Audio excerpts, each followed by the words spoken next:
Okay, so let us start lecture number 15 of mathematics of class plus 2. It is about determinants. Okay, so first and second order का determinant हमने lecture number 14 में study किया है। आज हम find out करेंगे determinant of order 3। लेकिन उससे पहले हमें जानना पड़ेगा कि minor and cofactor of a matrix क्या होते हैं। सो let us start. Okay, so dear student, this is the definition of minor. Minor of element aij, किसी भी डिटर्मिनेंट का aij एलिमेंट है, उसका आपने अगर माइनर निकालना है तो कैसे निकालेंगे? Is a determinant. माइनर भी एक डिटर्मिनेंट ही होगा, लेकिन वो डिटर्मिनेंट कैसे बनाया जाएगा? That will B obtained by deleting the ith row and jth column. ith row and jth column. जैसे फॉर एग्जांपल मैं यहाँ पर एक मैट्रिक्स लिखता हूँ A. This is a matrix of 1, 2, 3, 4, 5, 6, 7, 8 and 9. Let us say all elements are different and it is a 3 cross 3 order. It is a matrix. ये बच्चों क्या है? ये मैट्रिक्स है, स्क्वायर ब्रैकेट्स में लिखी गई है। अब मैं इसका यहाँ पर क्या लिखता हूँ? डिटर्मिनेंट लिख देता हूँ। तो अगर इसका डिटर्मिनेंट लिखें आप लोग तो वो क्या बनेगा? Determinant of this matrix will be is equal to, ये इसका डिटर्मिनेंट हो गया, सेम 1, 2, 3, 4, 5, 6, 7, 8, 9। ये क्या हो गया? इसका डिटर्मिनेंट हो गया सिंपल मॉडुलस लाइंस में, not in the square brackets. ठीक है, अब आप इसमें से मान लीजिए किसी एक एलिमेंट का माइनर निकालना चाहते हैं। मान लीजिए सबसे पहले हम शुरू करते हैं 1 का माइनर। क्या लिखते हैं आप यहाँ पे? Minor of 1। ठीक है, तो जो माइनर ऑफ 1 है वो आपका होगा, कौन सा एलिमेंट है ये एलिमेंट है आपका फर्स्ट रो फर्स्ट कॉलम का, M11। First row first element का माइनर ऑफ 1 है, M11 लिखेंगे आप इसे। फर्स्ट रो फर्स्ट कॉलम का एलिमेंट है। कैसे मिलेगा? देखिए डेफिनेशन पढ़िए। अगर aij का माइनर निकालना हो तो ith रो और jth कॉलम को डिलीट कर देते हैं। डिलीट करने का मतलब क्या है कि उस रो को कंसीडर नहीं किया जाएगा, उस रो और कॉलम को जिसमें वो एलिमेंट आ रहा है। तो जैसे हम 1 की बात कर रहे हैं तो देखिए ये मैं रेड पेन से इसे मार्क कर रहा हूं। फर्स्ट रो और फर्स्ट कॉलम को हम डिलीट कर देंगे और एक नया डिटर्मिनेंट लिखेंगे। ठीक है, लेकिन नई डिटर्मिनेंट में वो रो और वो कॉलम नहीं आएगा जिसमें आपका माइनर वाला एलिमेंट आ रहा है। तो ये इस फर्स्ट रो में और फर्स्ट कॉलम में आ रहा है, तो इनको छोड़ दिया जाएगा और बाकी जो बच गया वो लिख लिया जाएगा। तो बाकी क्या बच गया? 5, 6, 8, 9। तो ये आ गया 5, 6, 8, 9 माइनर 1, 1। और ये जो नया डिटर्मिनेंट बना बच्चों, ये एक सिंपल डिटर्मिनेंट है 2 क्रॉस 2 ऑर्डर का। तो इसका कैसे निकाला जाता है सॉल्यूशन वो हम कर चुके हैं क्रॉस मल्टीप्लिकेशन में। 5 × 9 45 माइनस 8 × 6 48 इज इक्वल टू -3। इसका मतलब M11 का जो माइनर है वो -3 होगा। ठीक है, वैसे मान लीजिए आप लोग यहाँ पे निकालना चाहते हैं इसी टर्मिनेंट में, you want to calculate, let us say I am trying to find out the minor of 5। इस मैट्रिक्स में हमें 5 का माइनर निकालना है। तो 5 का जो माइनर होगा उसे आप क्या लिखेंगे? देखो 5 कौन सी पोजीशन है? 1, 2, ये है आपका एलिमेंट 5। नाउ मैं अब इसको ब्लू पेन से लेता हूं, ये है मेरा एलिमेंट 5। पहले हम इसकी पोजीशन लिख लेते हैं। ये देखिए सेकंड रो और सेकंड कॉलम का एलिमेंट है M22। M22। तो जब आप इसका माइनर लिखेंगे तो जिस रो में ये एलिमेंट आ रहा है इसमें आ रहा है, और जिस कॉलम में ये एलिमेंट आ रहा है उनको छोड़ के जो बच गया वो हम लिख लेंगे, मतलब इनको डिलीट कर दिया एक तरह से। तो ये ब्लू लाइंस लगा दी मैंने यहाँ पे। देखो एलिमेंट, जिस एलिमेंट का माइनर निकालना है उस एलिमेंट की रो और कॉलम जिसमें वो आ रहा है उसे छोड़ दिया जाता है। तो यहाँ पे क्या रह गया देखो, 1, 2 डिलीट हो गया है, 3 बच गया, यहाँ पे कितना है 7 और यहाँ पे कितना है 9। ठीक है, इज इक्वल टू 9 1 जा 9 माइनस 7 3 जा 21 और ये इक्वल टू माइनस जो भी आपका आएगा आप इसे यहाँ पे लिख सकते हो -12। तो ये M22 हो गया। ठीक है, एक क्वेश्चन और लिखते हैं। देखिए, आप लोग निकालना चाहते हैं माइनर ऑफ 9, लेट अस से माइनर ऑफ 9। ठीक है, तो माइनर ऑफ 9 जब आप निकालेंगे तो आप उसकी पहले पोजीशन लिखेंगे कि क्या है। तो let us mark here the 9 कहाँ है, सभी एलिमेंट डिफरेंट लिए मैंने इसीलिए। तो ये है आपका 9, कौन सी रो में आ रहा है बच्चों, 1 2 3, रो नंबर 3 में आ रहा है। कॉलम कौन से में आ रहा है, 1 2 3, थर्ड कॉलम में आ रहा है। तो ये M33 हो गया। अब इसका डिटर्मिनेंट मिलेगा थर्ड रो थर्ड कॉलम को डिलीट करके। मतलब अब हम लोग ये थर्ड कॉलम जिसमें ये आ रहा है और ये थर्ड रो जिसमें ये एलिमेंट आ रहा है, जो कॉमन रोज हैं दोनों के लिए, रो और कॉलम जो कॉमन है वो हमने डिलीट कर दी। क्या रह गया आपके पास, 1 2 4 5, ये बच गया आपके पास। ठीक है, तो इसको सॉल्व कर लीजिए। 1 into 5 5 minus 4 into 2 8 is equal to -3। तो इस तरह से बाकी माइनर्स भी आप निकाल सकते हो। ठीक है, यहां से एक बात बहुत इंपॉर्टेंट आ जाती है कि किसी भी टर्मिनेंट में कितने माइनर होंगे, जितने उसमें एलिमेंट्स होंगे उतने उसमें माइनर होंगे। हरी बात समझ में, नंबर ऑफ माइनर्स, ये देखिए, number of minors in a determinant equal to number of elements in a minor. किसी भी डिटर्मिनेंट में कितने आपके एलिमेंट्स हैं उतने उसमें माइनर होंगे। जैसे 1 का माइनर होगा, 2 का होगा, 3 का होगा, 4 का होगा, 5 का होगा, 8 का होगा, 7 का, 6 का, 9 का, सबका अलग अलग एक का माइनर होगा। ठीक है, तो इस तरह से हम माइनर फाइंड आउट करते हैं। अब हम देखते हैं कोफैक्टर क्या होता है। What is a cofactor? So dear students, this is your cofactor. Cofactor AIJ, cofactor का नोटेशन जो है वो कैपिटल A से की जाती है। कई बुक्स में CIJ भी लिखा होता है, आप भी लिख सकते हैं, कोई प्रॉब्लम नहीं है, पर हम नोटेशन AIJ जो स्टैंडर्ड है वही फॉलो करते हैं। So cofactor AIJ of elements AIJ, कोई एलिमेंट है AIJ, स्मॉल AIJ एलिमेंट है कोई किसी डिटर्मिनेंट का, उसका जो कोफैक्टर होगा वो AIJ लिखा जाएगा। तो वो कैसे मिलेगा हमें, वो मिलता है cofactor I jth cofactor is equal to -1 power I plus J into minor IJ। Means उसी एलिमेंट के माइनर को -1 पावर I प्लस J से मल्टीप्लाई कर दिया जाता है। बहुत इजी है, मतलब पहले माइनर निकाला जाएगा और फिर -1 पावर I प्लस J कर दिया जाएगा। अब -1 पावर I प्लस J में एक बहुत इंपॉर्टेंट बात है, अगर -1 की पावर इवन आती है तो -1 को 1 ले लिया जाता है, एंड अगर -1 की पावर ऑड आती है तो इसे -1 कंसिडर किया जाता है। इसका मतलब ये हुआ कि अगर आपका I प्लस J इवन है तो माइनर को +1 से मल्टीप्लाई करेंगे, मतलब माइनर ही कोफैक्टर रहेगा। और अगर I प्लस J नेगेटिव है, sorry I plus J odd है तो -1 आएगा और उस -1 से माइनर को मल्टीप्लाई करेंगे तो माइनर आपका नेगेटिव माइनर जो है वो कोफैक्टर हो जाएगा। So let us start some question. यहाँ पे कुछ क्वेश्चन करते हैं हम लोग।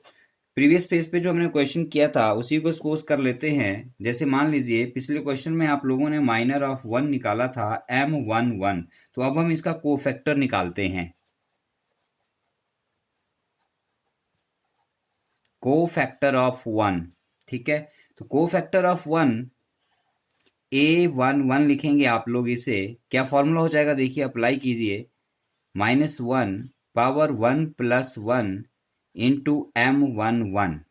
आगे बात समझ में, ये फॉर्मूला AIJ का -1 power I plus J into MIJ।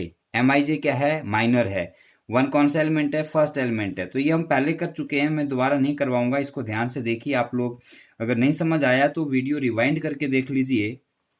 अब हम इसको सीधा करेंगे, देखिए -1 पावर 1 + 1, 1 + 1 2 है, 2 मतलब इवन नंबर है, इवन मतलब प्लस में आएगा, कुछ नहीं लिखेंगे, सिर्फ माइनर की वैल्यू लिख देंगे आप लोग। माइनर मतलब ये +1 हो गया, और माइनर की वैल्यू आप कैलकुलेट कर चुके हैं, जैसे यहाँ निकाली है वैसे ही निकाली जाएगी। ये वैल्यू आपकी -3 आई है, तो ये इज इक्वल टू -3 हो गया, A11 आपका -3 हो गया।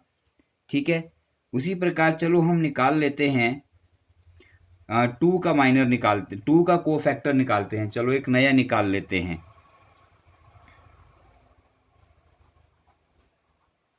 Cofactor of 2। Cofactor of 2 symbol A लिखेंगे कोफैक्टर के लिए, ए। 2 कौन सा एलिमेंट है, देखिए ये है 2, ये वाला एलिमेंट है वो आपका। तो 2 एलिमेंट है आपका, फर्स्ट रो का सेकंड एलिमेंट है A12 is equal to, cofactor निकाला जा रहा है तो -1 पावर i + j, i आपका 1 है और j आपका 2 है, इनटू M12। ठीक है, -1 1 + 2 इंटू -1 2, -1 पावर 1 + 2, 1 + 2 3 हो गया। 3 एक ऑड नंबर है, ऑड नंबर हो तो -1 की पावर माइनस आती है, तो हम इसको माइनस लिख देंगे। और आगे अब -1 2 लिखना है, हमने निकाला नहीं है, हम निकालेंगे इसे। तो -1 2 निकालना मैं यहाँ सिखा चुका हूँ कैसे निकाला जाएगा। -1 2 का मतलब फर्स्ट रो को छोड़ दिया जाएगा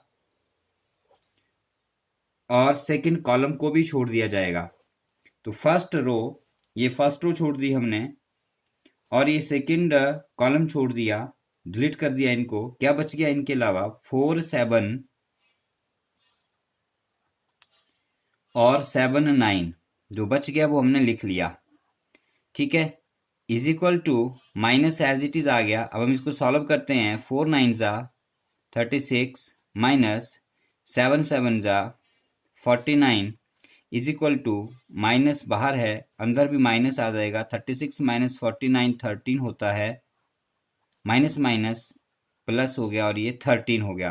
तो AIJ जो है वो आपका 13 आ गया।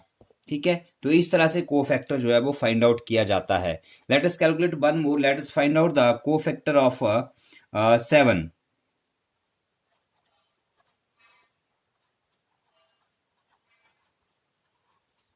कोफैक्टर ऑफ 7, 7 का कोफैक्टर निकालना है। ठीक है, 7 सबसे पहले एलिमेंट लिखिए कौन सा है, 7 आपका 1 2 3 पहले रो लिखी जाती है, थर्ड रो का फर्स्ट कॉलम A31 है। क्या आएगा देखिए बच्चों, -1 पावर 3 + 1 इंटू M31, -1 पावर 3 + 1, 3 + 1 4 हो गया, पावर 4 इवन आ गई तो प्लस का साइन आएगा, इंटू -31, 31 माइनर का मतलब है थर्ड रो को छोड़ देंगे और फर्स्ट कॉलम को छोड़ देंगे, डिलीट कर देंगे, मतलब ये थर्ड रो हटा दिया और ये फर्स्ट कॉलम हटा दिया।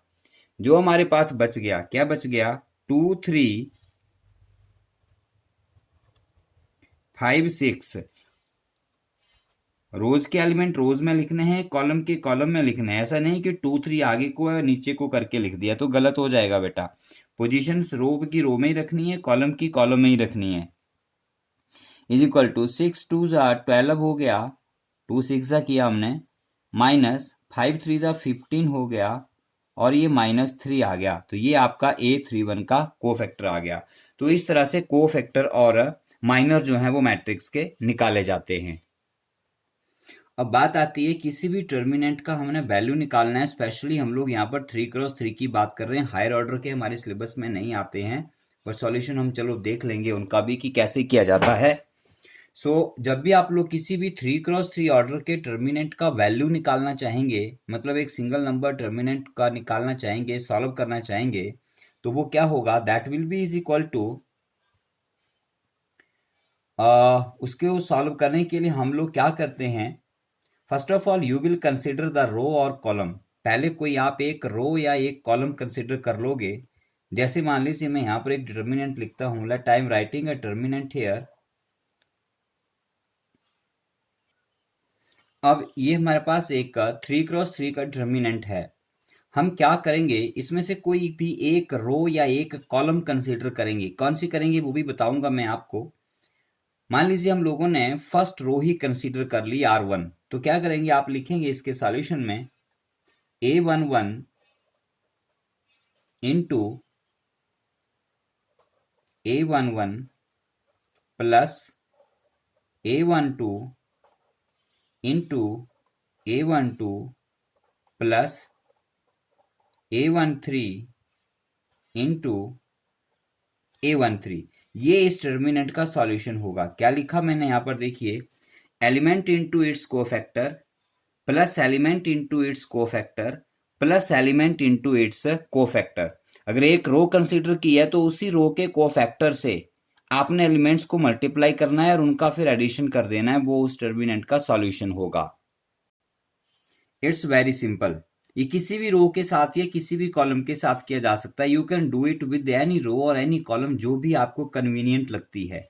ठीक है, आ रही बात समझ में। आप सेकंड रो भी ले सकते हैं। सेकंड रो लेते हैं तो उस जो एलिमेंट लिया है उसी के कोफैक्टर से मल्टीप्लाई करना है। और एक रो लेनी है तो एक कंप्लीट रो कंसीडर करनी है, कॉलम लेना है तो कॉलम कंसीडर करना है। ऐसा नहीं कि एक एलिमेंट यहां से ले लिया, एक यहां से, एक यहां से। No, either you will take a one complete row, any one which you like, or any column which you like most। अब हम किसे मोस्ट लाइक करेंगे ये भी पॉइंट है। तो ये पॉइंट होता है, क्या होता है देखिए, मैं लिखता हूं यहाँ पे। क्या लिखा बच्चों, वी कंसीडर दैट रो और column which have maximum number of zeros. हम वो कॉलम या रो कंसीडर करते हैं सॉल्यूशन के लिए जिसमें सबसे ज्यादा जीरो होती हैं, क्योंकि जीरो से मल्टीप्लाई करके कुछ भी जीरो हो जाता है। ठीक है, और जब जीरो हो जाएगा तो हमारी जो सॉल्यूशन है उसमें सम करने के लिए हमारी टर्म जो है वो थोड़ा कम हो जाएंगी। So let us do some example here now.